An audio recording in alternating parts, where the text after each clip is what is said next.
വിജയുടെ നമസ്കാരം.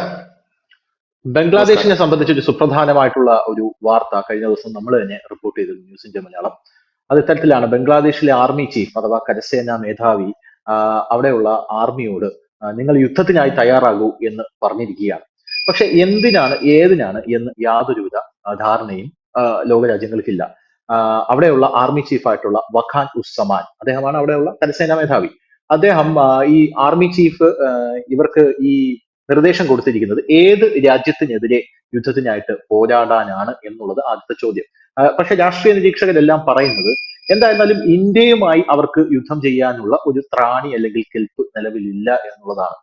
ഇന്ത്യ എന്ന് പറഞ്ഞാൽ ബംഗ്ലാദേശിന്റെ കാളും എത്രയോ വലിയ, ലോകത്തിലെ തന്നെ നാലാമത്തെ സൈനിക ശക്തിയാണ് ഇന്ത്യ എന്ന് പറയുന്നത്. ബംഗ്ലാദേശിനൊന്നും ഇന്ത്യയോട് ഒന്ന് മുട്ടി നിൽക്കാനുള്ള ഒരു ചാൻസ് പോലും ഇല്ല എന്നുള്ളത് ഒരു പരമാർത്ഥമായിട്ടുള്ള ഒരു കാര്യമാണ്.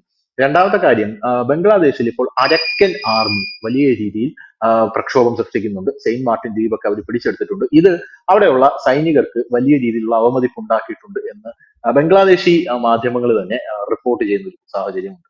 അപ്പോ ആ അരക്കൻ ആർമിയെ തുരത്താനാണോ ഇനി ബംഗ്ലാദേശ് അവിടെ സൈന്യത്തോട് തയ്യാറായി ഒരു യുദ്ധത്തിന് റെഡിയാകൂ എന്ന് പറഞ്ഞത്? കാരണം ഈ അരക്കൻ ആർമിയുടെ വലിയ ബഹളമാണ്. ഈ അതിർത്തി അവർ പിടിച്ചെടുത്തു കഴിഞ്ഞു. ബംഗ്ലാദേശിന്റെ റോഹിംഗ്യൻസിനെ ബംഗ്ലാദേശിലേക്ക് കടത്തി വിടുകയാണ്. സെയിന്റ് മാർട്ടിൻ ദ്വീപ് അവർ പിടിച്ചടക്കി കഴിഞ്ഞു.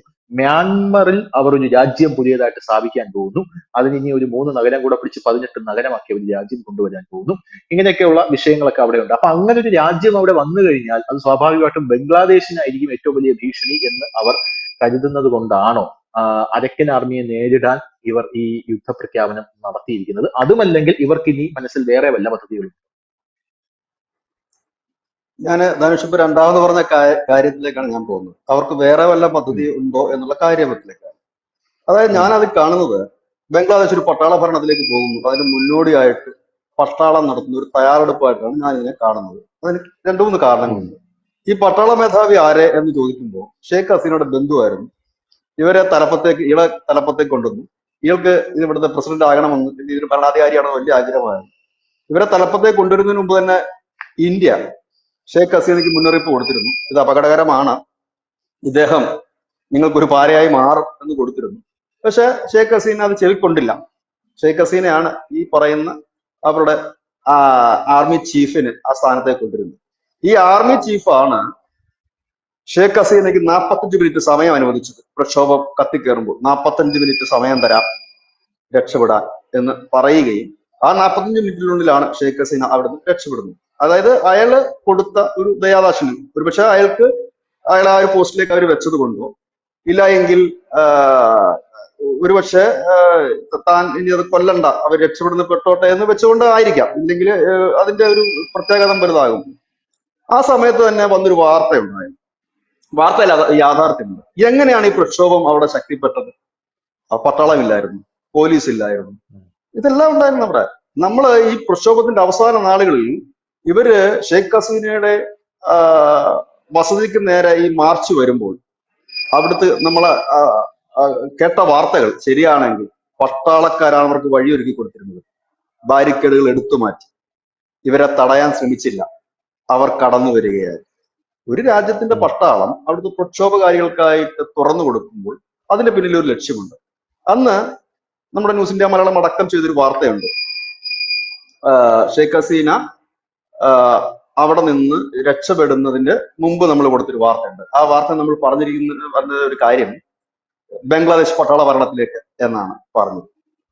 ഇതായിരുന്നു അവിടെ. പക്ഷെ അവിടെ ആ സമയത്ത് ഒരു പട്ടാള ഭരണം വരാൻ പ്രാപ്തമല്ലായിരുന്നു ബംഗ്ലാദേശ്. അവിടം കൊണ്ട് അത് മാറുന്നു. ഇടക്കാല സർക്കാരിന്റെ മേധാവിയായ യൂനസ് അധികാരമേൽക്കുന്നു. പിന്നീട് ഈ അടുത്ത ദിവസങ്ങളിൽ നമ്മുടെ ന്യൂസ് ഇന്ത്യ മലയാളം കൊടുത്തിരുന്ന വാർത്ത എനിക്ക് നല്ല ഓർമ്മ കാണും. ഒരാഴ്ചക്ക് മുമ്പ് നമ്മൾ പറഞ്ഞത് വീണ്ടും ഒരു പ്രക്ഷോഭം അവിടെ സ്റ്റാർട്ട് ചെയ്തിട്ടുണ്ട്. അതായത് ബംഗ്ലാദേശ് നാഷണൽ പാർട്ടിയുടെ നേതൃത്വത്തിലും ഒക്കെ ഒരു പ്രക്ഷോഭം ഇത് പൊട്ടിപ്പുറപ്പെട്ടിട്ടുണ്ട്. അവർ സ്റ്റാർട്ട് ചെയ്തിട്ടേ ഉള്ളൂ. അവരുടെ വിദ്യാർത്ഥി പ്രസ്ഥാനങ്ങളൊക്കെ യൂനസ് തെരഞ്ഞെടുപ്പ് പ്രഖ്യാപിക്കണം, അങ്ങനെ കുറെ ഡിമാൻഡ്സ് അവർ മുമ്പോട്ട് വെക്കുന്നു. ഈ സമയങ്ങളിലൊക്കെ ധനുഷ് ശ്രദ്ധിക്കും, ഈ പ്രക്ഷോഭം ഉണ്ടാകുന്ന സമയത്ത് ഇന്ന് വരെയുള്ള കാര്യത്തിൽ നോക്കിയാൽ ബംഗ്ലാദേശ് ആർമിയുടെ ഭാഗത്ത് അല്ലെങ്കിൽ ബംഗ്ലാദേശ് സൈന്യത്തിന്റെ ഭാഗത്ത് ഒരു നീക്കവും ആ രാജ്യത്ത് നടന്നിട്ടുണ്ടോ? ഒരു നീക്കവും നടന്നിട്ടില്ല. പലയിടത്തും കലാപം നടക്കുന്നുണ്ട്, പ്രക്ഷോഭം നടക്കുന്നുണ്ട്, പല കാര്യങ്ങളും നടക്കുന്നുണ്ട്. ഒന്നും നടക്കുന്നില്ല എന്നുള്ളതാണ് യാഥാർത്ഥ്യം. ഇതിനെ ഞാൻ കാണുന്നത് പാകിസ്ഥാനുമായിട്ട്. പാകിസ്ഥാനിൽ എങ്ങനെയായിരുന്നു സൈന്യം അധികാരം പിടിച്ചിട്ടുള്ളത്? സൈന്യം പലവട്ടം പാകിസ്ഥാൻ ഭരണം കൈയാളിയിട്ടുണ്ട്. എങ്ങനെയായിരുന്നു അധികാരം പിടിക്കും? ആദ്യം അവിടുത്തെ റിബൽ ഗ്രൂപ്പുകളെ സഹായിക്കും. ആ റിബൽ ഗ്രൂപ്പുകൾ കയറി അധികാരം പിടിച്ചു കഴിയുമ്പോൾ ആകപ്പാട കലങ്ങി മറിഞ്ഞ് ഒരു വല്ലാത്ത അന്തരീക്ഷത്തിലേക്ക് പാകിസ്ഥാൻ പോകുന്നു. ജനം തന്നെ പൊറുതിമുട്ടുന്നു. എങ്ങനെങ്കിലും ഈ നശിച്ച ഭരണം ഒന്ന് അവസാനിപ്പിക്കാൻ. ഈ സാഹചര്യം നോക്കിയിട്ട് പട്ടാളം അത് ഭരണം ഏറ്റെടുക്കുന്നു. അതായത് അവർക്ക് കടന്നു വരാൻ പറ്റുന്ന സുഗമമായ ഒരു ഒരു എന്താ ഒരു ഒരു ഒരു ഒരു ഒരു അറ്റ്മോസ്ഫിയർ അവർ ഉണ്ടാക്കിയെടുത്തതിന് ശേഷം വരും. അപ്പൊ ഞാൻ കണക്ക് കൂട്ടുന്നത് ഈ പട്ടാളത്തോട് തയ്യാറെടുക്കുക എന്ന് പറഞ്ഞു കഴിഞ്ഞാൽ ഒരുപക്ഷെ പട്ടാള ഭരണത്തിലേക്ക് ഇത് പോകാനുള്ള സാധ്യത കൂടുതലാണ്. പ്രത്യേകിച്ച് ഇതിന്റെ ചീഫ് ഒരു അധികാരമോഹിയാണ് എന്നുള്ളതാണ് ഒരു യാഥാർത്ഥ്യം. ഇതിനകത്ത് ശ്രദ്ധിക്കേണ്ട ഒരു കാര്യമുണ്ട്. അരക്കൻ ആർമി വളരെ ശക്തമായി തന്നെ ബംഗ്ലാദേശിന്റെ അതിർത്തികൾ പിടിച്ചെടുക്കുമ്പോൾ ഒരിക്കൽ പോലും ഒരു ശക്തമായ ചെറുത്തുനിൽപ്പ് ബംഗ്ലാദേശ് എങ്ങും നടത്തിയിട്ടില്ല. ബംഗ്ലാദേശിന്റെ വലിയ മിസൈലുണ്ടെന്ന് പറയുന്നു, വലിയ ആയുധങ്ങളുണ്ടെന്ന് പറയുന്നു, പാക് സൈന്യത്തിന് പിന്തുണയുണ്ട് എന്ന് പറയുന്നു. അങ്ങനെ വലിയ സംഭവം ഉണ്ട് എന്ന് പറയുമ്പോഴും ബംഗ്ലാദേശിന്റെ സൈന്യം അവിടെ ഒന്നും ഒരു വലിയ എന്താണ് പറയുന്നത് ഒരു പ്രതിരോധം തീർത്തിട്ടില്ല. വളരെ ഈസി ആയിട്ട് തന്നെ അരക്കൻ ആർമിക്ക് ഇതെല്ലാം പിടിച്ചെടുത്ത് മുമ്പോട്ട് പോകാൻ കഴിയും. പ്രത്യേകിച്ച് അവരുടെ സെന്റ് മാർട്ടിൻ ദ്വീപൊക്കെ പിടിച്ചെടുക്കുക. സ്വാഭാവികമായ ഒരു രാജ്യത്തിന് ഒരു സൈന്യം ഉണ്ടെങ്കിൽ അവരവിടെ വെറുതെ ഇരിക്കും. അതും അരക്കൻ ആർമിക്ക് ഫൈറ്റർ ജെറ്റ് ഉണ്ടാകില്ല, ബംഗ്ലാദേശിലില്ലേ? ഹെലികോപ്റ്റർ എങ്കിലും ഉണ്ടല്ലോ. അവിടെ നിന്ന് എന്തെങ്കിലും അറ്റാക്ക് നടന്നിട്ടുണ്ടോ? ഇല്ലെങ്കിൽ അരക്കൻ ആർമിയുടെ കയ്യിലുള്ളതിനേക്കാളും മാരകമായ ആയുധങ്ങൾ ഒരു രാജ്യമായ ബംഗ്ലാദേശിന്റെ കയ്യിലില്ല, അവിടുത്തെ സൈന്യത്തിന്റെ കയ്യിലില്ലേ? അവിടെ ആരെങ്കിലും ഉത്തരവിടുന്നത് കണ്ടിട്ടുണ്ടോ? ആകെ യൂനസ് മാത്രമാണ് പറഞ്ഞത് അരക്കൻ ആർമി പിന്മാറണം എന്ന് മാത്രമാണ് പറഞ്ഞത്. ഇല്ല. അതോടൊപ്പം തന്നെ വളരെ ശാന്തമായ ഒരു രീതിയിലാണ് അവിടുത്തെ സൈന്യം പോകുന്നത്. അതിൽ നിന്ന് തന്നെ ഇപ്പോൾ അവർ കൊടുത്തിരിക്കുന്ന നിർദ്ദേശം എനിക്ക് തോന്നുന്നത് അവർ ഭരണം പിടിക്കാൻ വേണ്ടിയിട്ടുള്ള തയ്യാറെടുപ്പാണ് നടക്കുന്നത്. ചിലപ്പം അധികം വൈകാതെ യൂനസും അവിടെ നിന്ന് നാട് വിട്ടു എന്നിരിക്കാം. കാരണം യൂനസിനെ സംബന്ധിച്ച് പ്രത്യേകിച്ച് അയാൾക്ക് ഇടയ്ക്ക് കിട്ടിയ ഒരു ഇടത്താവളം, ഇല്ലെങ്കിൽ നമ്മൾ വഴിയെ കൂടെ നടന്നു പോകുമ്പോൾ ഒരു തണല് കിട്ടിയ ചിലരും വിശ്രമിക്കും എന്ന് പറഞ്ഞ ഒരു പോസ്റ്റ് മാത്രമേ ഇതുള്ളൂ. അദ്ദേഹം നോബൽ സമ്മാന ജേതാവാണ്, അദ്ദേഹത്തിന്റെ ലോകം വേറേതാണ്. അങ്ങനെയൊക്കെ പോയി കഴിഞ്ഞപ്പോൾ അവർ പറഞ്ഞു എന്നാ ഇച്ചിരി നാൾ ഇവിടെ ഒന്ന് ഇരുന്നോളൂ എന്ന് പറഞ്ഞു. അദ്ദേഹത്തിന് ഇറങ്ങിപ്പോകുന്നതിനും വിഷമമൊന്നുമില്ല. കാരണം അയാൾ ബേസിക്കലി ഒരു പൊളിറ്റീഷ്യനോ അല്ലെങ്കിൽ ബേസിക്കലി അധികാരം പിടിക്കാൻ വന്നവനോ ഒന്നുമല്ല. ചുമ്മാതിരുന്നപ്പോൾ കിട്ടിയ ഒരു സംഭവം എന്ന് മാത്രമേ ഉള്ളൂ. യൂനസിനെ കൊണ്ടുവരാൻ ഒരു പ്രധാന കാരണം വെച്ചാൽ അയാൾ നോബൽ സമ്മാന ജേതാവായി ലോകത്തിന് മുമ്പിൽ ഒരു നല്ല ഫേസ് ബംഗ്ലാദേശിന് വേണമായിരുന്നു. ആ ഫേസ് ആണ് ഈ യൂനസ് എന്ന് പറയുന്നത്. അല്ല അദ്ദേഹത്തിന് ഭരണപരമായ കപ്പാസിറ്റി ഒന്നുമില്ല. ഇന്ത്യ പോലും ഈ സർക്കാരിനെ അംഗീകരിക്കുന്ന പോലും. ഈ ഒരു സാഹചര്യത്തിലാണ് അവിടെ പട്ടാള ഭരണം വരാനുള്ള സാഹചര്യം കൂടുതലാണ്. അതാണ് എനിക്ക് തോന്നുന്ന ഒരു കാര്യം. രണ്ടാമത്തെ കാര്യം, ധനുഷ് നേരത്തെ പറഞ്ഞതുപോലെ ഈ അരക്കൻ ആർമിയെ തുരത്തുക എന്നൊരു ലക്ഷ്യം ഒരുപക്ഷെ ഉണ്ടാകാമായിരിക്കാം. പക്ഷെ അത്ര ഒരു കടുങ്കയിലേക്ക് ഇപ്പോൾ അവർ പോകുമെന്ന് നമുക്ക് വിചാരിക്കാൻ കഴിയില്ല.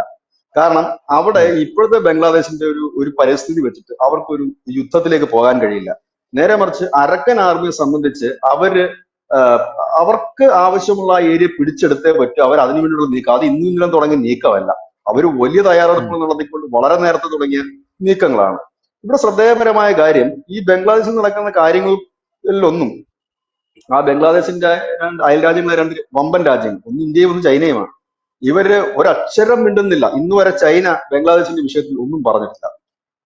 മറ്റൊന്ന് ഇന്ത്യ പറഞ്ഞിട്ടില്ല. ഇതിനകത്ത് വളരെ രസകരമായ നമ്മുടെ മാധ്യമങ്ങൾ, മലയാള മാധ്യമങ്ങൾ ആഘോഷിച്ച ഒരു വലിയ ചിത്രവും ആഘോഷവും ഒക്കെ ഉണ്ട്. അതായത് ഈ ജമാഅത്ത് ഇസ്ലാമിക്കാര് ചൈനീസ് ഭരണകൂടത്തെ കണ്ടു, അവരുമായി കെട്ടിപ്പിടിച്ചു, സൗഹൃദം പങ്കിട്ടു, അതിന്റെ ചിത്രങ്ങളൊക്കെ കൊടുത്തിരുന്നു. സത്യത്തില് ഞാൻ അപ്പൊ അതിശയിച്ചു പോയി. കാരണം ചൈന അങ്ങനെയുള്ളതിനൊന്നും ഇടം കൊടുക്കാറില്ല. ഇത് എന്താണ് സംഭവിച്ചത്? ഇനി ബീജിംഗിലെങ്ങാനും പോയിട്ടുള്ള പരിപാടിയാണോ, അവിടെ അങ്ങനെ പോയതാണോ നമുക്ക് അറിയില്ല. അങ്ങനെ ആണെങ്കിൽ അത് വലിയ വാർത്ത തന്നെയാണ്. അപ്പൊ പരിധി ചെല്ലുമ്പോൾ എന്താന്ന് വെച്ച് കഴിഞ്ഞാല് ഈ ചൈനയുടെ എംബസി ബംഗ്ലാദേശിലുണ്ട്. അപ്പൊ ഈ ജമാഅത്ത് ഇസ്ലാമിയുടെ നേതാക്കളെല്ലാം കൂടെ ചൈന എംബസിയിൽ പോയിട്ട് അവിടുത്തെ അംബാസിഡറോട് പറഞ്ഞു ഞങ്ങളെ എങ്ങനെ രക്ഷിക്കണം, സഹായിക്കണം എന്ന് പറഞ്ഞു. അങ്ങനെ എല്ലാവരും കൂടെ നിന്ന് ഫോട്ടോ എടുത്തതാണ്. പക്ഷെ പത്രങ്ങളിൽ വന്ന തലക്കെട്ട് ജമാഅത്ത് ഇസ്ലാമിയുമായി ചൈന ചർച്ച നടത്തി. ജമാഅത്ത് ഇസ്ലാം ഈ ജമാഅത്ത് ഇസ്ലാമിയുടേതായ മാധ്യമങ്ങൾ കൊടുത്തത് എന്താണ്, ചൈന എല്ലാ പിന്തുണയും ജമാഅത്ത് ഇസ്ലാമിക്ക് വാഗ്ദാനം ചെയ്തു എന്നാണ്. അപ്പം ഇത് സത്യത്തിൽ ഒരു ഇന്റർനാഷണൽ വാർത്തയാകേണ്ടതാണ്. അപ്പൊ നമ്മൾ ഈ ഇന്റർനാഷണൽ മീഡിയ എല്ലാം തപ്പി ചെല്ലുമ്പോഴാണ് കാര്യം മനസ്സിലാകുന്നത് ബംഗ്ലാദേശിലുള്ള എംബസിയാണ്. ഇപ്പൊ നമ്മുടെ രാജ്യത്തെ എംബസി ഉണ്ട്, ആ എംബസിക്ക് ഇപ്പോ ഒരു സംഘടനയ്ക്ക് കാണണമെന്നുണ്ടെങ്കിൽ, പക്ഷെ നമ്മുടെ രാജ്യത്ത് അങ്ങനെ ചെന്നൊരു സംഘടനയ്ക്ക് കാണാൻ പറ്റില്ല. അത് കേന്ദ്ര സർക്കാർ വഴി മാത്രമാണ് അതിനൊരു പെർമിഷൻ കിട്ടുക തന്നെ. അതായത് ഫസ്റ്റ് സ്റ്റെപ്പ് തന്നെ കേന്ദ്ര സർക്കാർ വഴിയാണ്. കേന്ദ്ര സർക്കാർ നമ്മുടെ സംഘടന ഏതാന്ന് നോക്കും, പഠിക്കും. മിക്കവാറൊക്കെ പരിസ്ഥിതി സംഘടനകളും ഒക്കെ പോയിട്ട് ഈ എംബസി ഉദ്യോഗസ്ഥന്മാരെ കാണാറുണ്ട്. ചിലപ്പോൾ അവരെ കൊണ്ടൊക്കെ വന്നിട്ട് ഈ മരത്തൈകളൊക്കെ നടിയിക്കുന്ന ചടങ്ങുകളൊക്കെ നടത്താറുണ്ട്. അപ്പം അങ്ങനെയൊക്കെയുള്ള ചില കാര്യങ്ങൾ നടത്താൻ നമ്മുടെ ദീപാവലി ആഘോഷം ഇല്ലെങ്കിൽ നമ്മുടെ ചില ആഘോഷങ്ങളൊക്കെ പങ്കെടുക്കാറുണ്ട്. ഇപ്പം ഇസ്രായേലിന്റെ അംബാസഡർ ആയിരുന്നു ഈ നാഗപ്പൂരിലുള്ള RSSന്റെ വിജയദശമി ദിനത്തിലെ മുഖ്യ അതിഥിയായിട്ടൊക്കെ വന്നത്. അതൊക്കെ സ്വാഭാവികമായിട്ട് ഉം. കാണുന്നു. എന്ന് കരുതി ഇസ്രായേലും RSSുമായി ചർച്ച നടത്തി എന്നുള്ളതല്ലല്ലോ, അല്ലെങ്കിൽ ഇസ്രായേലും ഇന്ന് സംഘടനയുമായി ചർച്ച നടത്തി, അത് രണ്ട് രാജ്യങ്ങളുടെ കാര്യം. അപ്പൊ ഈ ഒരു ഫോട്ടോയും വാർത്തയും വെച്ചിട്ടാണ് വലിയ രീതിയിൽ ജമാഅത്ത് ഇസ്ലാമി ചൈന ഇത് ചെയ്യുന്നു അതാണ് ഇതാണെന്നൊക്കെ പറഞ്ഞിട്ട് സാധനം വന്നു. അപ്പോ കാരണം ചൈനയെ സംബന്ധിച്ച് ബംഗ്ലാദേശിൽ അവർ കൈ കൊടുക്കില്ല. കാരണം നിലവിൽ ഈ ഉയ്ഗൂറുകളുടെ പ്രശ്നം കൊണ്ട് ചൈന എന്ന് പറയുന്ന ഭീകര ആക്രമണത്തിൽ നിന്ന് മുക്തമായ രാജ്യമൊന്നുമല്ല. പലവട്ടം അവിടെ ഭീകരാക്രമണം നടന്നിട്ടുണ്ട്. അപ്പോ ഈ ഇതുകൊണ്ട് അവര് ആ ഉയ്ഗൂറുകളെ തന്നെ ഇല്ലാതാക്കാൻ ശ്രമിക്കുന്നതിന്റെ ഇടയിൽ ഒരു വയ്യാവേലി, വഴി കിടക്കുന്ന വയ്യാവേലി അവരുടെ ഒരിക്കലും തലയെ വെക്കില്ല. പിന്നെ അവരെ സംബന്ധിച്ച് നോക്കിക്കഴിഞ്ഞാൽ ബംഗ്ലാദേശ് അവർക്ക് 10 പൈസ കിട്ടുന്ന ഒരു ഇടമല്ല. അവർക്ക് ആകെ ഇതിനകത്തുള്ളൊരു താല്പര്യം എന്ന് വെച്ച് കഴിഞ്ഞാൽ ബംഗ്ലാദേശിന്റെ ഇവ മ്യാൻമാറിൽ കൂടെ അവർ വെട്ടുന്ന വഴി ബംഗ്ലാദേശിൽ കൂടെ കടന്ന് ബംഗാൾ ഉൾക്കടൽ വരെ ഉള്ളൊരു സ്പേസ് അവർക്ക് വഴിയും പിന്നെ അവിടെ ഒരു ചെറിയ തുറമുഖത്തിന്റെ സ്പേസുമാണ് അവർ നോക്കുന്നത്. അത് ഇന്ത്യക്കെതിരെ നാളെ ഉപയോഗപ്പെടുത്താം, അമേരിക്കയുടെ ആ ഒരു വരവിനെ തടയാൻ കഴിയും. അങ്ങനെ കുറെ സാധനങ്ങൾ അവർക്കുണ്ട്. അത് മാത്രമേ അവർക്ക് ഇതുള്ളൂ. കാരണം അല്ലാതെ ഈ ലാഭം ഉള്ളിടത്ത് മാത്രമേ ചൈന ഇടപെടാറുള്ളൂ, അല്ലാതെ വെറുതെ പോയിട്ട് ഇടപെടാറില്ല. ഇപ്പൊ അവര് തായ്വാനെ പിടിക്കുന്നുണ്ട്. അതൊരു ഒരു ഒരു ഒരു ടൂറിസ്റ്റ് പ്ലേസ് ഉൾപ്പെടെയുള്ളതാണ്. വരുമാനം ഉണ്ടാകും, അവർക്കറിയാം. അത് വരുമാനം ഉള്ളിടത്ത് അവർ കൈവെക്കാറുള്ളൂ.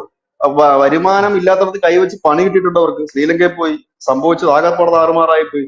അപ്പം അത് അവർ ചെയ്യില്ല. പാകിസ്ഥാൻ. ഇന്ത്യയെ സംബന്ധിച്ച് പറഞ്ഞാൽ ഇന്ത്യ പാകിസ്ഥാനിൽ പോയി, പാകിസ്ഥാനിൽ നിന്ന് 5 പൈസ അവർക്ക് കിട്ടിയിട്ടില്ല. പിന്നെ നേപ്പാൾ, ഇവിടൊക്കെ ഇവർ ചെയ്യുന്ന പണി എന്ന് വെച്ചാൽ ഈ ചൈനയുടെ നിന്നൊക്കെ കണ്ടം ചെയ്യാനിരിക്കുന്ന ഫൈറ്റർ ജെറ്റുകൾ അങ്ങനെയൊക്കെ ഉള്ളത് ഈ പാവങ്ങൾക്ക് കൊടുത്ത് അതിൽ നിന്ന് എന്ത് കിട്ടിയാലും മതി. കാരണം കണ്ടം ചെയ്യാനിരിക്കുന്ന ഒരു സാധനമാണ്, ആക്രമണിക്ക് കൊടുക്കാനിരിക്കുന്ന ഒരു സാധനമാണ്. അപ്പൊ അതിൽ നിന്ന് എന്ത് കിട്ടിയാലും മതി. അപ്പൊ എന്നാലും കടവും ആകും, കൊടുക്കുന്നത് തള്ളാൻ വെച്ചിരിക്കുന്ന സാധനങ്ങൾക്ക് കൊടുക്കുകയും ചെയ്യും. അതാണ് അവർ നിൽക്കുന്ന ഒരു സാധനം. ഇപ്പൊ ഇന്ത്യയെ സംബന്ധിച്ച് പറഞ്ഞു കഴിഞ്ഞാല് ഇന്ത്യ നടത്തുന്ന ഒരു നീക്കമുണ്ട്. ഇപ്പൊ ഈ മേഖലയിലെ ഒരു വലിയ പവറായി ഇന്ത്യ മാറിക്കൊണ്ടിരിക്കുന്നു. കാരണം കഴിഞ്ഞ കുറെ നാളുകളായിട്ട് ഇന്ത്യയുടെ നയതന്ത്ര ബന്ധം നോക്കിക്കഴിഞ്ഞാല് യൂറോപ്യൻ കൺട്രീസിൽ ആയിട്ടുള്ള നയതന്ത്ര ബന്ധത്തിനേക്കാളും ശക്തമാണ് ഇപ്പൊ നമ്മൾ ഇറാൻ, റഷ്യ, അഫ്ഗാനിസ്ഥാൻ, ഒപ്പം തന്നെ ചൈനയുമായിട്ട് നമ്മളൊരു കണക്ഷൻ. ഇവിടെ ഒറ്റപ്പെട്ടു പോകുന്ന രാജ്യം പാകിസ്ഥാനാണ്. ഈ പാകിസ്ഥാനാണ് കഴിഞ്ഞ കുറച്ച് ദിവസങ്ങൾക്ക് മുമ്പ് പറഞ്ഞത്, നമ്മൾ തന്നെ കൊടുത്തൊരു വാർത്തയായിരുന്നു, അവിടുത്തെ പട്ടാളക്കാർ വന്ന് ബംഗ്ലാദേശിൽ ട്രെയിനിങ് കൊടുക്കും, അവിടുന്ന് ഭീകരന്മാർ വരും എന്നൊക്കെ ഉള്ളതാണ്. പക്ഷെ ഇപ്പൊ പാകിസ്ഥാനെ സമ്മർദ്ദത്തിലാക്കാൻ ഇന്ത്യക്ക് കഴിഞ്ഞു. കാരണം അഫ്ഗാനിസ്ഥാൻ പാകിസ്ഥാൻ അതിർത്തി കയറി അടിച്ചുകൊണ്ടിരിക്കുകയാണ്. അപ്പം ഒന്നാമത്തെ കാര്യം പാകിസ്ഥാൻ തന്നെ തകർന്ന് തരിപ്പണമായിക്കൊണ്ടിരിക്കുകയാണ്. അവിടെ നിന്നാണ് അവർ ഇവരെ സഹായിക്കുന്നത്. ഇപ്പൊ ഈ ഒരു കിഴക്കൻ ഏഷ്യയെ നോക്കിയാൽ ഇവിടെ ഒറ്റപ്പെട്ടു പോയ 2 രാജ്യങ്ങൾ, ഒന്ന് പാകിസ്ഥാനും ബംഗ്ലാദേശുമാണ്. പാകിസ്ഥാനെ പോലെ അല്ല ബംഗ്ലാദേശ്. കാരണം ഈ പാകിസ്ഥാൻ എന്ന് പറഞ്ഞാൽ അവർക്കിത് ശീലമാണ്. പാകിസ്ഥാനിലൊരു പട്ടാള അട്ടിമറി വന്നപ്പോൾ നമ്മൾ കണ്ടതാണ്. പാകിസ്ഥാൻ മുഴുവൻ ശിഥിലമായി പോകുന്ന കാഴ്ച. അവിടെ സമ്പദ് വ്യവസ്ഥ ശിഥിലമായി, അവിടുത്തെ ജനങ്ങളുടെ ജീവിതം താറുമാറായി. അങ്ങനെ സകല കാര്യങ്ങളും. ഒരിക്കലും ഒരു സന്തുലിതാവസ്ഥ ഉള്ള ഒരു ഭരണം ഇല്ലെങ്കിൽ ആ രാജ്യം ശിഥിലമാകും എന്നുള്ള കാര്യത്തിൽ തർക്കമില്ല. അതുപോലെ ബംഗ്ലാദേശ് ഇതുവരെ 1971 അവരുടെ ആ ഒരു സ്വാതന്ത്ര്യത്തിന് ശേഷം മുജീബ് റഹ്മാൻ അവിടെ അവാമി ലീഗ് പാർട്ടിയിൽ കയറിയ ശേഷം, അതിനുശേഷം പിന്നീട് മുജീബ് റഹ്മാൻ കൊല്ലപ്പെടുന്നു. അത് കഴിഞ്ഞ് മുജീബ് റഹ്മാന്റെ ആം, മകളായിട്ടുള്ള ഷേഖ് ഹസീന ആ സമയത്ത് യൂറോപ്പിലായിരുന്നു. അതിനുശേഷം ഒരുപാട് സംഭവ വികാസങ്ങൾ അവിടെ സംഭവിക്കുന്നു. എങ്കിലും 2009 മുതലാണെന്ന് എനിക്ക് തോന്നുന്നു. ഈ ഷേഖ് ഹസീന ഇടയ്ക്കിടയ്ക്ക് ഭരണത്തിൽ വരും, എങ്കിലും 2009 മുതൽ ഇവർ പുറത്താകുന്നത് വരെ അവർ സുസ്ഥിരമായിട്ട് അവിടെ ഭരണത്തിൽ ഉണ്ടായിരുന്നു എന്നുള്ളതാണ് ഒരു വസ്തുത. അപ്പോൾ ബംഗ്ലാദേശിന് അതിൻ്റെതായിട്ടുള്ള കുറച്ചെങ്കിലും അതിൻ്റെതായിട്ടുള്ള ഒരു ഉയർച്ചയും ഉണ്ടായിരുന്നു. ഇനിയിപ്പോ ഒരു പട്ടാള അട്ടിമറിയിലേക്കാണ് ഇത് പോകുന്നതെങ്കിൽ ഏറ്റവും ഇമ്പോർട്ടന്റ് ആയിട്ടുള്ള ഒരു ചോദ്യം അവിടുത്തെ ഈ ന്യൂനപക്ഷങ്ങളുടെ അവസ്ഥ. ഈ ന്യൂനപക്ഷങ്ങളുടെ അവസ്ഥയാണല്ലോ നമ്മൾ ചർച്ച ചെയ്തുകൊണ്ടിരിക്കുന്നത്. അത് ഇതിനെക്കാട്ടിലും മോശമാകുമോ, അല്ലെങ്കിൽ അത് ഇതിനെക്കാട്ടിലും എന്ന് പറഞ്ഞാൽ അവരുടെ അവസ്ഥ മെച്ചപ്പെടുമോ? അങ്ങനെ ഒരു പട്ടാള അട്ടിമറിയിലേക്കാണ് പോകുന്നതെങ്കിൽ ഇന്ത്യയുമായിട്ട് എങ്ങനെയായിരിക്കും അടുത്ത ബന്ധം അവരുടെ ഉണ്ടാകുന്നത്? എനിക്ക് തോന്നുന്നത് ഈ ന്യൂനപക്ഷങ്ങളിൽ കുറച്ചുകൂടെ സേഫ്റ്റി ഉണ്ടാവും. കാരണം ഈ പട്ടാള ഭരണം വന്നു കഴിയുമ്പോഴത്തേനും ഇപ്പൊ ഈ ബംഗ്ലാദേശിലൊക്കെ നടന്നിട്ട് ഇപ്പൊ ഉത്തരം കാണിക്കുന്ന റോഡിലൊക്കെ വലിയ പ്രതിഷേധം അങ്ങനെയുള്ള സാധനങ്ങളെ ഉണ്ടായില്ല. ഒരു അടിയന്തരാവസ്ഥ സ്ഥിരായിരിക്കും. രണ്ടാമത്തെ കാര്യം, അവിടുത്തെ പട്ടാള ഭരണമാണ് വരുന്നതെങ്കിൽ അവർക്ക് നന്നായി അറിയാം അയൽ രാജ്യമായ ഇന്ത്യയാണ്, അവിടെ പോയി ചൊറിഞ്ഞു കഴിഞ്ഞാൽ കിട്ടുന്ന പണി ഭയങ്കരമായിരിക്കും. അപ്പം അത് തന്നെയുമല്ല, അരി ആയാലും മരുന്നായാലും ഒക്കെ ഇന്ത്യയുടെ സഹായം കൂടിയ ബംഗ്ലാദേശിന് മുൻപോട്ട് പോകാൻ കഴിയും. അപ്പൊ കുറച്ചുകൂടെ ഇപ്പൊ ബംഗ്ലാദേശിലെ കാര്യം എന്താണ്, അവിടെ ഈ എന്താണ് പറയുന്നത്, ഇത് ലോ ഓഫ് റൂള്, അതായത് ഈ പോലീസിന്റെ ഒരു റോൾ അവിടെ ഇല്ല എന്നുള്ളത് കൊണ്ട് തന്നെയാണ് ഈ അക്രമം ഇങ്ങനെ അഴിഞ്ഞാടുന്നത്. നേരെ മറിച്ച് അവിടെ പോലീസും പട്ടാളം സ്ട്രിക്റ്റ് ആയിട്ട്, ഇപ്പൊ നമ്മുടെ രാജ്യത്ത് കാണില്ലേ ചില സ്ഥലങ്ങളിലൊക്കെ 144 പ്രഖ്യാപിക്കും. യോഗി ആദിത്യനാഥ് ഉം. സംഭാലില് 1.5 മാസമാണ് കർഫ്യൂ, ജില്ലയിൽ തന്നെ പ്രഖ്യാപിച്ചു കളഞ്ഞു. പുറത്തുനിന്ന് ഒരു ഒറ്റ ഇങ്ങോട്ട് കയറരുതെന്ന് പറഞ്ഞു. രാഹുൽ ഗാന്ധിയൊക്കെ പോയി തിരിച്ചു വന്നുണ്ട്. അപ്പം ഉം. സ്വാഭാവികമായും പാകിസ്ഥാനിൽ ഇടയ്ക്കിടയ്ക്ക് അവര് ലോക്ക്ഡൌൺ പ്രഖ്യാപിക്കാറുണ്ട്, പല രാജ്യത്തുമുണ്ട്. ഇത് സ്വാഭാവികമായിട്ട് ബംഗ്ലാദേശ് പ്രഖ്യാപിച്ച തീരുന്ന പ്രശ്നങ്ങളേ ഉള്ളൂ. സ്വാഭാവികമായി ജനം ഉം. പട്ടാളത്തിന്റെ ഭരണത്തിലാണെങ്കിൽ ജനം ഭയചകിതരാകും. ഉം. അവിടെയാണ് ഇതിന്റെ ഒരു പ്രശ്നം വരുന്നത്. അവിടെ വരുമ്പോൾ സ്വാഭാവികമായി ഹിന്ദുക്കൾക്ക് നേരെയുള്ള ആക്രമണം ഉണ്ടാകില്ല എന്ന് കരുതി ഹിന്ദുക്കളെ അവർ പൊന്നുപോലെ നോക്കുമെന്നോ ഹിന്ദുക്കൾക്കെതിരെയുള്ള അവരുടെ വികാരം മാറുമെന്നോ ഉള്ളതല്ല. ഈ അഴിഞ്ഞാടുന്ന ഭീകര സംഘടനകളും മതമൗലികവാദികളും ഒന്ന് ഭയക്കും. കാരണം പട്ടാളം എന്ന് പറഞ്ഞാൽ അവരുടെ ലക്ഷ്യം മുഴുവൻ അവർക്ക് ഇതുവരെ കിട്ടാതിരുന്ന ഒരു അധികാരത്തിലേക്ക് കിട്ടുന്നു. അവരുടെ കയ്യിൽ ആംസ് ഉണ്ട്, അവരുടെ കയ്യിൽ അതിനുള്ള ഉം. സാധനങ്ങളുണ്ട്, ഇതെല്ലാം സർവ്വസന്നാഹങ്ങളുണ്ട്. അവർ അതായത് പ്രൊട്ടക്ഷന് വേണ്ട, ഇല്ലെങ്കിൽ അവർക്ക് ആക്രമിക്കാൻ വേണ്ട കാര്യങ്ങളെല്ലാം ഉണ്ട്. പിന്നെ അവർക്ക് ഇല്ലാത്ത ഒരു കാര്യം ഭരണപരമായ പരിചയക്കുറവാണ്. അപ്പോൾ ഈ രാജ്യം മുമ്പോട്ട് കൊണ്ടുപോകാൻ വേണം, ഇവർക്ക് ഇതിന്റെ തലപ്പത്തിരിക്കുകയും വേണം. അങ്ങനെ വരുമ്പോൾ സ്വാഭാവികമായി സംഭവിക്കുന്നത്, ഇന്ത്യയെ പോലൊരു രാജ്യത്തെ പിണക്കാതെ ഇന്ത്യയുമായിട്ട് ഈ അരിയുടെ കാര്യത്തിലായാലും പെട്രോളിയം ഉൽപ്പന്നങ്ങളുടെ കാര്യത്തിലായാലും മരുന്നിന്റെ കാര്യത്തിലായാലും കറണ്ടിന്റെ കാര്യത്തിലായാലും ഒക്കെ ഒരു ഒരു ടൈപ്പിൽ പോകുന്ന ഒരു രീതിയായിരിക്കും. എനിക്ക് തോന്നുന്നത് ഇത് തന്നെയാണ്. എനിക്ക് തോന്നുന്നത് അവരൊരു യുദ്ധത്തിന് ഒരുങ്ങാൻ പറഞ്ഞതിന്റെ ലക്ഷ്യം പട്ടാളക്കാരെ കുറച്ചുകൂടെ ഒരു എന്താ പറയുന്നത് ജാഗ്രതയോടെ നിർത്തിക്കൊണ്ട്, പട്ടാള ഭരണം പിടിക്കുക എന്ന് പറഞ്ഞാൽ വളരെ സിമ്പിൾ ആണ്. നമ്മൾ കാണുന്നത് പാകിസ്ഥാനിലും ഇല്ല മറ്റുള്ള പട്ടാള ഭരണം പിടിക്കുന്നത് സിമ്പിൾ ആണ്. ചെന്നിട്ട് പറയുകയാണ്, അതെ ഉം. സമയം വിട്ടോ വിട്ടോ എന്ന് പറഞ്ഞുകൊണ്ട് ഇവര് അവിടുത്തെ റേഡിയോ സ്റ്റേഷൻ പിടിക്കും, ദേശീയ ചാനൽ പിടിക്കും. ഇതൊക്കെ ഈ സാധാരണ പട്ടാള ഭരണം പിടിച്ചെടുക്കുന്ന രീതികളാണ് ഞാൻ പറഞ്ഞത്. അവിടുത്തെ സർക്കാരിന്റെ ആദ്യം പിടിച്ചെടുക്കുന്ന ടെലിവിഷൻ ചാനലാണ്. ഒരു രാജ്യത്തിന് ടെലിവിഷൻ ചാനൽ പിടിച്ചെടുക്കുന്നു, അത് ആര് പിടിച്ചെടുത്തു കഴിഞ്ഞാലും അത് തീർന്നു, ആ ഭരണം തീർന്നു. കാരണം അതുവഴി സംപ്രേഷണം ചെയ്യുന്നത് പിന്നെ ഇവരുടെ വാർത്തകളാണ്. ഇവരാണ് പിന്നെ അതിൽ അതെ. കൂടെ സംപ്രേഷണം പറയുന്നത്. അതായത് ജനങ്ങൾ നാളെ 8 മണിക്ക് ആകുമ്പോഴത്തേക്കും വീട്ടിൽ കയറിക്കണം, ലൈറ്റ് ഓഫ് ചെയ്യണം, ഇല്ലെങ്കിൽ നിങ്ങൾ ഉം. റോഡിൽ ഇറങ്ങാൻ പാടില്ല എന്നുള്ള ഇത് ടെലികമ്മ്യൂണിക്കേഷൻ കംപ്ലീറ്റ് ആദ്യം കൈക്കലാക്കും. അപ്പോഴത്തേനും ടെലികമ്മ്യൂണിക്കേഷൻ കംപ്ലീറ്റ് കൈക്കലായി കഴിയുമ്പോഴത്തേക്കും പോലീസ് ഉൾപ്പെടെയുള്ള സംവിധാനങ്ങൾ ഈ സേനയുടെ കയ്യിലേക്ക് പോകും. സിമ്പിൾ, ഇതെല്ലാം നിമിഷ നേരം കൊണ്ട് നടക്കുന്ന കാര്യങ്ങൾ. ഇതെല്ലാം ഒരുക്കി വെച്ചിട്ടായിരിക്കും, കാരണം സിമ്പിൾ ആണ് ഇവർക്ക്. പിന്നെ ചെന്നിട്ട് അവിടെ യൂനുസിനോട് ഒറ്റ കാര്യമേ പറയാനുള്ളൂ, കെട്ടി കിടക്കയൊക്കെ എടുത്തോളൂ പൊക്കോളൂ എന്ന് മാത്രം പറഞ്ഞിട്ട്. കാരണം അവിടെ രക്തരൂഷിതമായ ഒരു ലഹളയോ ഒന്നും അതിന്റെ ആവശ്യമില്ല. പട്ടാളം ഭരണം പിടിക്കുന്ന, ഇപ്പൊ നമ്മൾ പാകിസ്ഥാനിലൊക്കെ കാണുന്ന, അവിടെ പട്ടാളം രക്തരൂഷിതമായ ഫയറിംഗ് ഒന്നും നടത്തിയിട്ടല്ല, നേരെ ചെല്ലുന്നു, പൊക്കോ എന്ന് പറയുന്നു. അവിടെ പിന്നെ നമ്മൾ അവിടുത്തെ നാഷണൽ ചാനലിൽ കാണുന്ന ഒരു കാര്യം, പട്ടാള മേധാവി പട്ടാള ബസ്സിൽ വന്നിരുന്നുകൊണ്ട് ജനങ്ങളെ അഭിസംബോധന ചെയ്യുന്ന കാഴ്ചയാണ്. ഇന്ന് കുറച്ചു നാളത്തേക്ക് ഞങ്ങളാണ് ഇവിടെ ഭരിക്കുന്നത്. ഇവർ പറയാൻ പോകുന്ന ഒരു കാര്യം കൂടെ ഉണ്ട്, അധികം വൈകാതെ തെരഞ്ഞെടുപ്പ് നടക്കും, നമുക്ക് ഉം. ജനാധിപത്യം തിരിച്ചു കൊണ്ടുവരണം, ഇപ്പൊ കിടക്കുന്ന സിറ്റുവേഷൻസ് ഒക്കെ മാറ്റണം എന്ന് പറഞ്ഞിട്ട് കുറെ നാൾ ഇത് കണ്ടിന്യൂ ചെയ്തു പോകും. ഇതാണ് ബംഗ്ലാദേശിൽ നടക്കാൻ പോകുന്നത് എന്നാണ് എനിക്ക് തോന്നുന്നത്. കാരണം ഇതിനകത്ത് മറ്റൊരു തെളിവ്, എനിക്ക് തോന്നാൻ ഒരു കാരണം കൊണ്ട്, കഴിഞ്ഞ ദിവസം ഷേഖ് ഉം. ഹസീനയ്ക്ക് ഇന്ത്യ വിസ നീട്ടിക്കൊടുത്തു. വിസ അതെ. നീട്ടിക്കൊടുത്തിട്ട് കമാന്നൊരു അക്ഷരം ബംഗ്ലാദേശ് പറഞ്ഞില്ല. ബംഗ്ലാദേശ് അവരുടെ പാസ്പോർട്ട് കൂടെ റദ്ദ് ചെയ്യുകയാണ് ചെയ്തത്. ഉം. അപ്പോ അല്ലാതെ വേറെ ഒരു പ്രതികരണവും ബംഗ്ലാദേശിന്റെ ഭാഗത്തുനിന്ന് ഉണ്ടായില്ല. ഇനി ഒരുപക്ഷെ ഞാൻ എനിക്ക് ഒരു തോന്നലാണ്, നടക്കൂല്ലോ എന്നറിയില്ല, ഒരുപക്ഷെ ഈ പട്ടാളമൊക്കെ ഭരണം പിടിച്ചതിന് ശേഷം ഇപ്പൊ യുഎൻഎസിലെ ഇടക്കാല സർക്കാരാക്കി വെച്ചതുപോലെ വീണ്ടും ഷെയ്ഖ് ഹസീനയ്ക്ക് ഒരു ഇടക്കാലത്തെ മുഖമായി അവിടെ വീണ്ടും വന്നുകൂടായികയില്ല ഭാവിയിൽ. ഇപ്പോഴല്ല ഞാൻ പറയുന്നത്, ഭാവിയിൽ ചിലപ്പോ ഉം. ഒരു വർഷത്തിനകമോ ഒക്കെ അവിടെ ഇവന്മാരെ എല്ലാം കൂടെ കൂട്ടിക്കൊണ്ട്, അതായത് BNPയെയും അതുപോലെ തന്നെ അവാമി ലീഗിനെയും ഒക്കെ കൂടെ കൂട്ടി യോജിപ്പിച്ചുകൊണ്ട് ഷെയ്ഖ് ഹസീനെ മുഖമായി നിർത്തിക്കൊണ്ട്, കാരണം ഇപ്പൊ ട്രംപും ഷെയ്ഖ് ഹസീനെ പിന്തുണയ്ക്കുന്നുണ്ട്, ഇന്ത്യ പിന്തുണയ്ക്കുന്നുണ്ട്, ഒരുമാതിരിപ്പെട്ടവരെല്ലാം പിന്തുണയ്ക്കുന്നുണ്ട്. കാരണം അവരാരുമായിട്ടും ഒരു ഉടക്കിന് പോകാതെ ഒരു ഒരു ഒരു എന്താ സൗമ്യമായി ഒരു രീതിയിൽ ഉം. പൊയ്ക്കൊണ്ടിരിക്കുന്ന ഒരു രീതിയായിരുന്നു അവരുടേത്. അപ്പൊ അത് സാധ്യത കൂടുതലാണ്. ഞാൻ ഇനി ഈ രണ്ടാമത്തെ കാര്യം, ധനുഷ് പറഞ്ഞ ഈ അതെ. രണ്ടാമത്തെ കാര്യത്തിലാണ് ഞാൻ പോയിന്റ് ചെയ്യുന്നത്. പട്ടാള ഭരണം വരാനുള്ള സാധ്യതകളാണ് ഞാൻ കാണുന്നത്. കാരണം അല്ലാതെ ഒരു യുദ്ധത്തിനൊക്കെ അവർ നീങ്ങുമെന്ന് അറിയില്ല, ഇനി പറയാൻ പറ്റില്ല എന്തായാലും എന്താണെന്നുള്ളത്. എന്തായാലും ബംഗ്ലാദേശ് ഇപ്പോ ബംഗ്ലാദേശിലെ ആം, ആർമി ചീഫ് ഇപ്പോ യുദ്ധത്തിന് തയ്യാറായിക്കൊള്ളൂ എന്ന് കൃത്യമായി പറഞ്ഞിട്ടുണ്ട്. അത് രണ്ടാമത്തെ പോയിന്റാണ് കുറച്ചുകൂടെ ലോജിക്കലായിട്ട് എനിക്ക് തോന്നുന്നത്. രാഷ്ട്രീയ നിരീക്ഷകരൊക്കെ പറയുന്നത് അരക്കൻ ആർമിയെ നേരിടാനുള്ള ഒരു തയ്യാറെടുപ്പിലാണ്. കാരണം ഈ അരക്കൻ ആർമി അതിനകത്ത് കയറിയത് ബംഗ്ലാദേശിന് വലിയ രീതിയിലുള്ള അഭിമാനക്ഷതം ഉണ്ടാക്കിയിട്ടുണ്ട് എന്നുള്ളതാണ്. പക്ഷേ ഈ രണ്ടാമത്തെ ഈ പോയിന്റ് വളരെ ലോജിക്കലാണ്, അത് തള്ളിക്കളയാനും സാധിക്കില്ല. എന്തായാലും നമുക്ക് കാത്തിരുന്ന് കാണാം ബംഗ്ലാദേശിൽ എന്താണ് സംഭവിക്കാൻ പോകുന്നതെന്ന്. അതിന്റെ കൂട്ടത്തിൽ ഈ വിദ്യാർത്ഥികളുടെ പ്രക്ഷോഭം വീണ്ടും അവര് ആഹ് പൊടി തട്ടിയെടുക്കാൻ ശ്രമിക്കുന്നുണ്ട്. അവരുടെ ഉദ്ദേശം എന്ന് പറയുന്നത് അവിടെ ശരിയ നിയമം കൊണ്ടുവരണമെന്നാണ്. ആദ്യം തന്നെ ഭരണഘടന മാറ്റണം. കാരണം ഈ ഭരണഘടന മുജീബിസ്റ്റ് ചാർട്ടർ ആണെന്നാണ് അവർ പറയുന്നത്.